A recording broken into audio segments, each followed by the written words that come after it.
Good evening and welcome. This is TVC News at 10, the edition that features Flashback, a recap of stories that made headlines during the week. First, the day's news.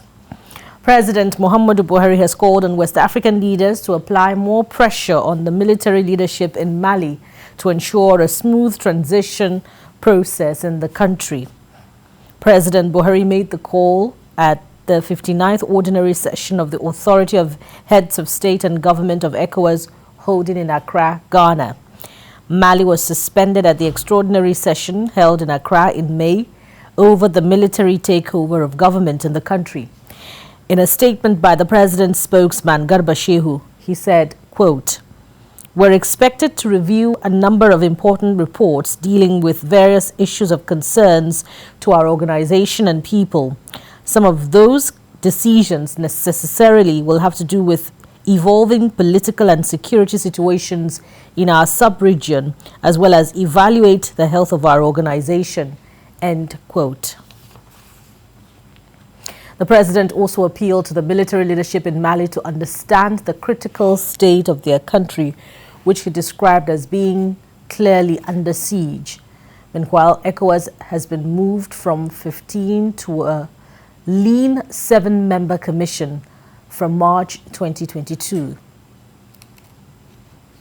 And earlier I spoke with a global affairs analyst, Paul Ejime, on his views on some of the outcomes of the ECOWAS summit in Accra.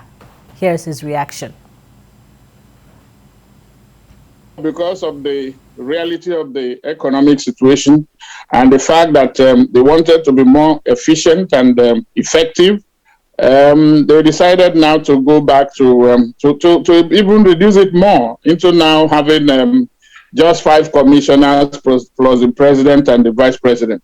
So it will mean saving money that will go from this running cost, maintaining about 15 commissioners, to now plow it into community projects. I think that is commendable.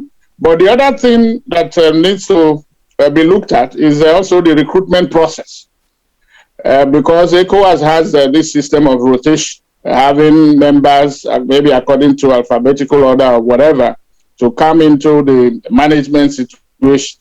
So if it's a 15-member organization and you were having seven members as commissioners and then vice president and the president, it means that you have to rotate to make sure that every member gets a slot. But that rotation and what you call zoning has not actually produced effective and efficient management structure. I think they should, having agreed to go to reduce the management size for efficiency, they should also go for the best in terms of recruitment.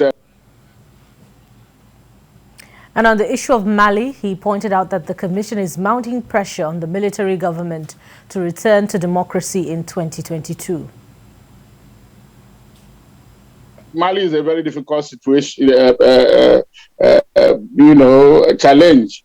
Remember, there have been 2 coups, or a coup within 9 months. So ECOWAS has been trying now. It suspended Mali, for instance. Mali didn't have a representation at the summit, but they have agreed to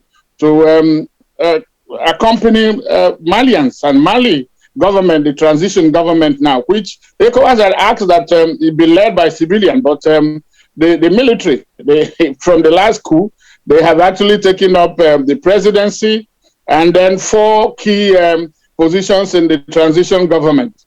And they are urging them now to make sure that they hand over power in 2020 and 2022 with an election planned for February 27th. So that is what they are doing to nudge them ahead.